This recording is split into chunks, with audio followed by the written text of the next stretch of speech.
Now, before we get in and we start to create this next project, I want to introduce you to the project itself and what you're going to accomplish as you go through these next series of lectures. So open in front of you, I've got the example file called sortingrecords.xlsm. Now, this document, when you download it and open it up, you're not going to have all of it done. I've got it done in front of you just to show you and introduce you to what you're going to be doing. Here, I've got a simple little list. It's got a few columns, division, category, and so on.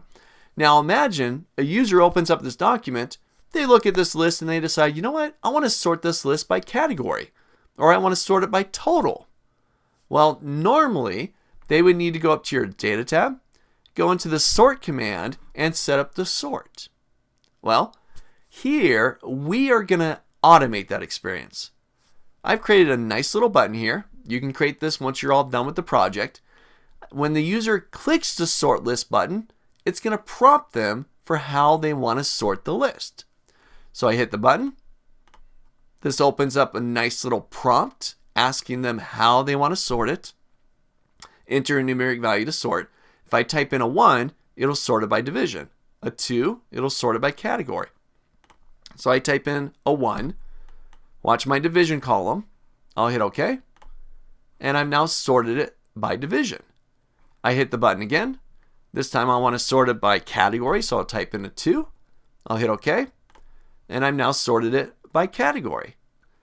If I hit it again, if I type something that it's not a valid value, doesn't exist, let's say I type in a 4 and I hit OK, I get another prompt on my screen. And you're going to build all of this.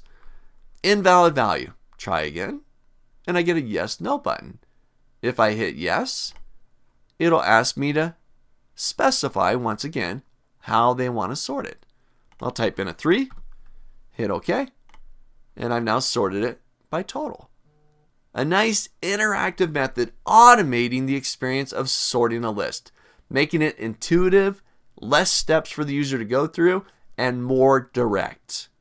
So this is what you're about to accomplish. You're going to do this by creating a procedure. In that procedure, you're going to create variables. You're going to use logic through ifs. You're going to use an input box object and an MSG box or a message box object as well.